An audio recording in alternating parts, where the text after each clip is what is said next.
السلام علیکم ورحمۃ اللہ وبرکاتہ۔ آج کے خطبے کا عنوان دعوت و تبلیغ۔ الحمدللہ والصلاۃ والسلام علی رسول اللہ، اما بعد۔ ہر قسم کی تعریف اللہ کے لیے ہے جس نے قوت اور نصرت کی دعوت دی۔ میں اسی کی تعریف کرتا ہوں اور ہدایت جیسی عظیم نعمت پر بھی اس کا شکر ادا کرتا ہوں جس ہدایت کے ذریعے اس نے ہمیں اندھیرے سے نکال کر نور ہدایت عطا فرمایا، اور میں گواہی دیتا ہوں کہ اللہ کے سوا کوئی سچا معبود نہیں، وہ اکیلا ہے، اس کا کوئی شریک نہیں۔ جس نے قرآن مجید نازل فرما کر ہمیں فرقہ واریت سے بچایا اور محبت اور الفت عطا کی، اور میں گواہی دیتا ہوں کہ ہمارے سردار اور نبی محمد صلی اللہ علیہ وسلم اس کے بندے اور رسول ہیں، جو کہ رسولوں میں سب سے افضل اور بہترین نمونہ ہیں۔ اللہ تعالیٰ ان پر، ان کی آل پر اور ان کے تمام صحابہ پر رحمت نازل فرمائے۔ حمد و ثنا کے بعد میں اپنے آپ کو اور آپ سب کو اللہ سے ڈرنے کی نصیحت کرتا ہوں۔ اللہ تعالیٰ کا فرمان ہے، اے مومنو، اللہ سے ڈرو جیسا کہ اس سے ڈرنے کا حق ہے، اور مرنا تو مسلمان ہی مرنا۔ اے مسلمانوں، بلا شبہ اللہ تعالیٰ نے انبیاء کو اس لیے بھیجا کہ وہ لوگوں کو خبردار کریں اور انہیں حق کی طرف بلائیں اور انہیں وہ راستہ دکھلائیں جو اللہ تک پہنچتا ہے۔ نبی اکرم صلی اللہ علیہ وسلم کا فرمان ہے کہ بنی اسرائیل میں ہر نبی کے بعد دوسرا کوئی نبی آتا تھا، مگر میرے بعد کوئی نبی نہیں آئے گا، متفق علیہ۔ چنانچہ جب اللہ تعالیٰ نے نبوت کو محمد رسول اللہ صلی اللہ علیہ وسلم پر ختم کر دیا اور انہیں بہترین رسول بنایا اور ان کی امت کو فضیلت والی امت بنایا، اور پھر اس امت کے شرف اور کرم میں صرف اس لیے اضافہ کر دیا کہ رسولوں کا کام اس امت کے ذمے لگایا گیا کہ وہ دعوت اللہ کا کام دلیل کے ساتھ سر انجام دیں۔ فرمان باری تعالیٰ ہے، تم سب امتوں میں سے بہتر ہو جو لوگوں کے لیے بھیجی گئی ہیں، اچھے کاموں کا حکم کرتے رہو اور برے کاموں سے روکتے رہو، اور اللہ پر ایمان لاتے رہو، اور اگر اہل کتاب ایمان لے آئیں تو ان کے لیے بہتر تھا، کچھ ان میں سے ایماندار ہیں اور اکثر ان میں سے نافرمان ہیں۔ اسی طرح اللہ تعالیٰ نے اپنے نبی کو حکم دیا کہ وہ لوگوں کو خبر دیں کہ کہہ دو یہ راستہ ہے کہ میں لوگوں کو اللہ کی طرف بلا رہا ہوں، بصیرت کے ساتھ میرا اور میرے تابع داروں کا، اور اللہ پاک ہے اور میں شرک کرنے والوں میں سے نہیں ہوں۔ دعوت اللہ کا کام اس امت پر مستقل ذمہ داری ہے۔ فرمان باری تعالیٰ ہے، اور چاہیے کہ تم میں سے ایک جماعت ایسی ہو جو نیک کام کی طرف بلاتی رہے اور اچھے کاموں کا حکم کرتی رہے اور برے کاموں سے روکتی رہے، اور وہی لوگ نجات پانے والے ہیں۔ لہذا اس امت پر واجب ہے کہ جو کچھ بھی نبی اکرم صلی اللہ علیہ وسلم پر نازل ہوا اسے آگے پہنچائیں اور لوگوں کو اسی طرح ڈرائیں جیسے نبی اکرم صلی اللہ علیہ وسلم نے لوگوں کو ڈرایا تھا۔ فرمان باری تعالیٰ ہے،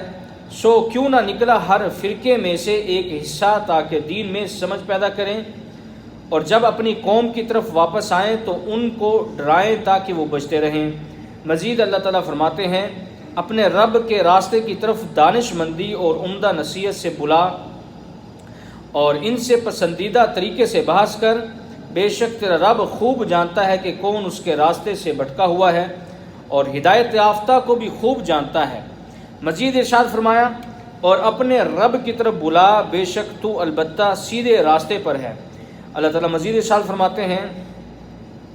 اور وہ تمہیں اللہ کی آیتوں سے نہ روک دیں بعد اس کے کہ تم پر نازل ہو چکی ہیں، اور اپنے رب کی طرف بلاؤ اور مشرکوں میں سے ہرگز شامل نہ ہو جاؤ۔ اور نبی اکرم صلی اللہ علیہ وسلم نے فرمایا، بلغوا عنی ولو آیا، میری بات کو آگے پہنچاؤ اگرچہ وہ ایک آیت ہی کیوں نہ ہو۔ لہذا یہ حکم دعوت کا کام کرنے والے ہر کسی پر حسب استطاعت واجب ہے۔ اگرچہ یہ عمل فرض کفایہ ہے تو امت کا حال دیکھ لیں، اگر یہ عمل فرض کفایہ ہے تو امت کا حال دیکھ لیں کہ کیسے جہالت میں غرق ہے، اتباع میں پیچھے ہے، انحراف اور بدعات میں آگے ہے۔ ان لوگوں کو دعوت کی انتہائی زیادہ ضرورت ہے، انہیں دینی تعلیم کی ضرورت ہے تاکہ انہیں گمراہی اور کفر سے نکالا جا سکے۔ خبردار، آپ کی دعوت کی ابتدا دعوت توحید باری تعالیٰ سے ہونی چاہیے، توحید الوہیت اور ربوبیت سے ابتدا کرے، کیونکہ یہی تمام انبیاء کی دعوت کی بنیاد رہی ہے۔ اللہ تعالیٰ قرآن مجید کے ارشاد فرماتے ہیں، اور البتہ تحقیق ہم نے ہر امت میں یہ پیغام دے کر رسول بھیجا کہ اللہ کی عبادت کرو اور شیطان سے بچو، پھر ان میں سے بعض کو اللہ نے ہدایت دی اور بعض پر گمراہی ثابت ہوئی، پھر ملک میں پھر کر دیکھو کہ جھٹلانے والوں کا انجام کیا ہوا۔ مزید اللہ تعالیٰ ارشاد فرماتے ہیں، اور ہم نے تم سے پہلے ایسا کوئی رسول نہیں بھیجا جس کی طرف یہ وحی نہ کی ہو کہ میرے سوا اور کوئی معبود نہیں، سو میری ہی عبادت کرو۔ اے مسلمانوں، ایک مومن کے لیے شرف کی بات ہے کہ وہ لوگوں کو اس چیز کی طرف بلائے جس چیز کی طرف اللہ بلاتا ہے، اور اللہ دار السلام کی طرف بلاتا ہے۔ فرمانے باری تعالیٰ ہے، یہ لوگ دوزخ کی طرف بلاتے ہیں اور اللہ جنت اور بخشش کی طرف اپنے حکم سے بلاتا ہے، اور لوگوں کے لیے اپنی آیتیں کھول کر بیان کرتا ہے تاکہ وہ نصیحت حاصل کرے۔ اے اللہ کے بندو، اسلام کی دعوتی خدمت کے علاوہ آپ کو اور کوئی بابرکت کام نہیں ملے گا۔ یہ کام اللہ کے ہاں بہت بڑا اجر رکھتا ہے۔ اللہ کے ہاں عالم دین کا بہت بڑا رتبہ ہے، کیونکہ علماء حق نبوت کے وارثان ہوتے ہیں جو یہ کام کرنے کی ذمہ داری اٹھاتے ہیں۔ دعوت اللہ ہی وہ کام ہے جس کے لیے اللہ نے مخلوق کی تخلیق کی، تاکہ دعوت کے ذریعے ان کو پاک کیا جا سکے، انہیں تعلیم دی جا سکے اور انہیں حق کی جانب گامزن کیا جا سکے، یہاں تک کہ وہ اس دعوت کو سمجھیں اور قبول کریں، پھر اس پر عمل کرنا شروع کر دیں اور لوگوں کو بھی اس پر ابھاریں۔ لہذا اللہ کے اس قول سے آپ کو کوئی اور اچھا قول نہیں ملے گا۔ اللہ تعالیٰ کا ارشاد ہے، اور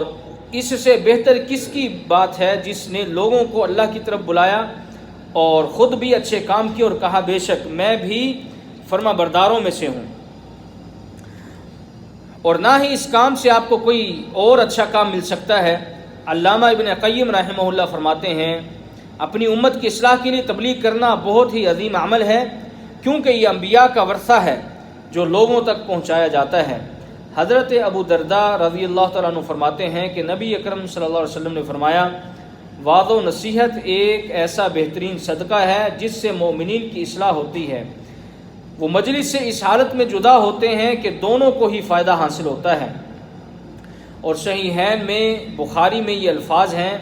جو کہ حضرت سہل بن سعد رضی اللہ تعالیٰ عنہ کی حدیث ہے کہ نبی اکرم صلی اللہ علیہ وسلم نے فرمایا، اللہ کی قسم اگر ایک آدمی تمہاری وجہ سے ہدایت یافتہ ہو گیا تو وہ تمہارے لیے سرخ اونٹوں سے بھی زیادہ افضل ہے۔ دعوت کا میدان اللہ کی محبت کا میدان ہے۔ طبرانی میں حدیث ہے، نبی اکرم صلی اللہ علیہ وسلم نے فرمایا، اللہ کی طرف وہی لوگ محبوب ہوتے ہیں جو لوگوں کو نفع پہنچاتے ہیں، اور اس میں کوئی شک نہیں کہ لوگوں کے لیے بڑا نفع یہ ہے کہ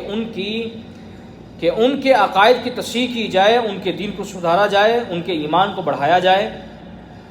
ان کے اخلاق کو درست کیا جائے، باطل سے لڑنے والے کی مدد کی جائے اور اس کے تمام شبہات اور اعتراض کا کلا کما کیا جائے، اور دعوت کا کام کرنے والے کے لیے اتنا ہی کافی ہے کہ وہ دنیا و آخرت میں سعادت مند ہے۔ فرمانے باری تعالیٰ ہے، اور چاہیے کہ تم میں سے ایک جماعت ایسی ہو جو نیک کام کی طرف بلاتی رہے اور اچھے کاموں کا حکم کرتی رہے اور برے کاموں سے روکتی رہے، اور وہی لوگ نجات پانے والے ہیں۔ مزید اللہ تعالیٰ ارشاد فرماتے ہیں، اور ایمان والے مرد اور ایمان والی عورتیں ایک دوسرے کے مددگار ہیں، نیکی کا حکم کرتے ہیں اور برائی سے روکتے ہیں، اور نماز قائم کرتے ہیں اور زکوٰۃ دیتے ہیں، اور اللہ اور اس کے رسول کی فرما برداری کرتے ہیں۔ یہی لوگ ہیں جن پر اللہ رحم کرے گا، بے شک اللہ زبردست حکمت والا ہے۔ امام مسلم رحمہ اللہ اور اصحاب سنن نے اس حدیث کو ذکر کیا ہے کہ آپ صلی اللہ علیہ وسلم نے فرمایا، جس نے کسی کو دعوت دی اور وہ اس پر عمل پیرا ہوا تو دعوت دینے والے کو پورا اجر بغیر کمی کی عطا کیا جائے گا۔ اسی طرح دعوت کا کام کرنے والے وہ بھی یہ انعام ملتا ہے، انہیں یہ بھی انعام ملتا ہے کہ وہ ہدایت پر ڈٹ جاتے ہیں اور اس کے اہل اور اولاد میں برکت آ جاتی ہے، منکرات اور گمراہی اس سے چلی جاتی ہے، کیونکہ وہ بہت سارے لوگوں کی اصلاح کر رہا ہوتا ہے، اسلام کو پھیلا رہا ہوتا ہے، جو کہ اس کی شان، بلندی اور رفعت کا باعث بنتی ہے۔ دعوت اللہ کا کام نیکیوں میں اضافے کا باعث بنتی ہے، درجات بلند ہوتے ہیں، اور موت کے وقت جب اس کے اجر کا معاملہ ختم ہو جاتا ہے تو پیچھے رہ جانے والے لوگ جو اس کی دعوت پر چل رہے ہوتے ہیں ان سے ثواب کا سلسلہ اس میت کو جاری و ساری رہتا ہے۔ اسی طرح دعوت کا کام کرنے والوں کو چاہیے کہ علم کی کوئی بات نہ چھپائیں اور دین کی ہر بات بغیر کسی تغیر و تبدل کے لوگوں تک پہنچائیں، کیونکہ فرمان باری تعالیٰ ہے، اور جب اللہ نے اہل کتاب سے یہ عہد لیا کہ اسے لوگوں سے ضرور بیان کرو گے اور نہ چھپاؤ گے، انہوں نے وہ عہد اپنی پیٹھ کے پیچھے پھینک دیا اور اس کے بدلے میں تھوڑا سا مول خرید لیا، سو کیا ہی یہ برا ہے جو وہ خریدتے ہیں۔ جب بھی دعوت کا کام کمزور پڑا اسی وقت سے ہی شریعت کے نفاذ میں کمی، عقیدہ میں بگاڑ، عبادات اور سنن میں سستی، امن و امان میں خلل اور گمراہ کن فکر نے صعود کیا۔ اے اللہ کے بندو، اے مسلمانوں، بلا شبہ ہم سے پہلی امت کے بارے میں اللہ تعالیٰ فرماتے ہیں، پھر ہم نے اپنی کتاب کا ان کو وارث بنایا جنہیں ہم نے اپنے بندوں میں سے چن لیا، پس بعض ان میں سے اپنے نفس پر ظلم کرتے ہیں اور بعض ان میں سے میانہ روا ہیں اور بعض ان میں سے اللہ کے حکم سے نیکیوں میں پیش قدمی کرنے والے ہیں۔ یہی تو اللہ کا بڑا فضل ہے۔ اس میں کوئی شک نہیں کہ یہ امت چنی گئی امت ہے اور اس امت کو علم کا وارث بنایا گیا ہے، اور اس کا حساب اس امت کو اللہ کے سامنے دینا ہے، اور اس کتاب کا بھی جسے اللہ نے وحی کے ذریعے مہر لگا دی اور امت کو اس کا ذمہ دار بنایا کہ اسے سیکھیں اور آگے نشر کرے۔ امت اسلام اسی کتاب قرآن کی وارث ہے، اسی پیغام کا حق رکھتی ہے، کیونکہ اسی کے ذریعے اندھیروں سے روشنی کی طرف راستہ جاتا ہے، اسی سے ہدایت، تقوی، عفاف اور غنا ملتا ہے۔ فرمان باری تعالیٰ ہے، اور ان لوگوں میں جنہیں ہم نے پیدا کیا ایک جماعت ہے جو سچی راہ بتاتی ہے اور اسی کے موافق انصاف کرتی ہے۔ چنانچہ جب یہ آیت یا ایھا المدثر قم فانذر نبی اکرم صلی اللہ علیہ وسلم پر نازل ہوئی تو آپ دعوت کے کاموں میں اتنے حریص ہو گئے کہ تمام فرصت کی جاتی رہی، اور پھر حجۃ الوداع کے موقع پر کہا، گواہ رہو لوگو، میں نے رسالت پہنچا دی، امانت کو ادا کر دیا، امت کو نصیحت کر دی، اور اس حالت میں آپ کو موت نے آ لیا۔ فرمان باری تعالیٰ ہے، بھلا جس کے برے کام بھلے کر دکھائے ہوں، پھر وہ ان کو اچھا بھی جانتا ہو، نیک کے برابر ہو سکتا ہے؟ پھر اللہ جس کو چاہتا ہے گمراہ کرتا ہے اور جسے چاہتا ہے ہدایت عطا کرتا ہے۔ پھر آپ ان پر افسوس کھا کر ہلاک نہ ہو جائیں، کیونکہ اللہ خوب جانتا ہے جو وہ کر رہے ہیں۔ اللہ تعالیٰ مزید ایک اور مقام پر ارشاد فرماتے ہیں، پھر شاید تو ان کے پیچھے افسوس سے اپنی جان ہلاک کر دے گا اگر یہ لوگ اس بات پر ایمان نہ لائے۔ چنانچہ جب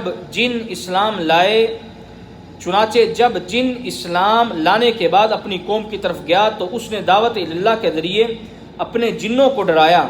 جس سے بہت سارے جنوں نے اسلام قبول کیا۔ اسی طرح جب حضرت ابوبکر صدیق رضی اللہ تعالیٰ عنہ اسلام لائے تو ان کی دعوت پر 5 ایسے لوگوں نے اسلام قبول کیا جو 10 مبشرہ میں سے ہیں، یعنی جنہیں جنت کی خوشخبری دی گئی ہے۔ اور جب حضرت طفیل رضی اللہ تعالیٰ عنہ نے اسلام قبول کیا تو اپنے قبیلے دوس میں دعوت کا کام کیا تو سارے کا سارا قبیلہ دوس مسلمان ہو گیا۔ اگر یہ کام ہمارے سلف صالحین کا وتیرہ رہا ہے تو ہم سے یہ کیسے چوک گیا؟ اس کے باوجود کہ ہمارے ارد گرد ایسے لوگ رہتے ہیں، ایسے ہمسائے رہتے ہیں جنہیں دعوت اور نصیحت کی از حد ضرورت ہے۔ اسی لیے تمام مسلمانوں کے لیے واجب ہے کہ وہ دعوت کا کام کریں اور پھر نتیجہ اللہ پر چھوڑ دیں، کیونکہ فرمان باری تعالیٰ ہے،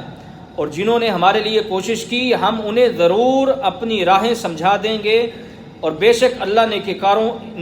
نیکوکاروں کے ساتھ ہے۔ پس دعوت کے کام کے لیے کوئی وقت اور جگہ مخصوص نہیں ہے۔ اسی لیے حضرت نوح علیہ السلام فرماتے ہیں، کہا اے میرے رب، میں نے اپنی قوم کو رات اور دن بلایا، پھر وہ میرے بلانے سے اور بھی زیادہ بھاگتے رہیں، اور بے شک جب کبھی میں نے انہیں بلایا تاکہ تو انہیں معاف کر دے تو انہوں نے اپنی انگلیاں اپنے کانوں میں رکھ لیں، اور انہوں نے اپنے کپڑے اوڑھ لیے اور ضد کی اور بہت بڑا تکبر کیا۔ پھر میں نے انہیں کھلم کھلا بھی بلایا، پھر میں نے انہیں اعلانیہ بھی کہا اور مخفی طور پر بھی کہا۔ اسی طرح حضرت یوسف علیہ السلام جیل میں دعا کرتے ہوئے فرماتے ہیں، اے قید خانہ کے رفیقو، کیا کئی جدا جدا معبود بہتر ہیں یا اکیلا اللہ جو زبردست ہے؟ اے مسلمانوں، انسانیت کی ہر زمانے اور دور میں اور ہر جگہ پر اصلاح اور سعادت ضرور صرف اور صرف اللہ تعالیٰ کے نازل کردہ منہج پر چلنے اور اس کی اتباع کرنے سے حاصل ہوتی ہے، اور اس کے علاوہ جو بھی اسے ترک کرنا ہوگا، جو بھی ہے اسے ترک کرنا ہوگا، اور یہ دین میرا راستہ ہے جو سیدھا راستہ ہے، تو اس پر چلو اور دوسری راہوں پر مت چلو، اس لیے کہ وہ راہیں تمہیں اللہ تعالیٰ کی راہ سے جدا کر دیں گے۔ اس کا تمہیں اللہ تعالیٰ نے تاکیدی حکم دیا ہے تاکہ تم پرہیزگاری اختیار کرو۔ دعوت اللہ کا کام ایک عظیم الشان اور جلیل القدر عمل ہے جس کے ذریعے لوگوں کو اللہ وحدہ لا شریک کی عبادت کی طرف لایا جاتا ہے، اور انہیں اندھیروں سے روشنی کی طرف منتقل کیا جاتا ہے، اور شر کی جگہ خیر و بھلائی اور باطل کی جگہ حق لایا جاتا ہے۔ لہذا جو بھی دعوت اللہ کا کام کرنا چاہتا ہے اسے علم و فقہ اور صبر و حلم اور نرمی و مہربانی کی ضرورت پڑتی ہے، اور اس کا محتاج ہوتا ہے، اور اسے مال و دولت اور وقت صرف کرنا پڑتا ہے، اور اسے لوگوں کے حالات و عادات کا علم بھی رکھنا ہوتا ہے تاکہ انہیں صحیح طریقے سے دعوت دی جا سکے۔ اللہ مجھے اور آپ سب کو قرآن عظیم کو برکت عطا فرمائے، قرآن عظیم میں برکت عطا فرمائے، مجھے اور آپ سب کو اس کی آیات سے نفع اٹھانے کی توفیق عطا فرمائے۔ سبحان ربک رب العزت عما یصفون وسلام علی المرسلین والحمد للہ رب العالمین۔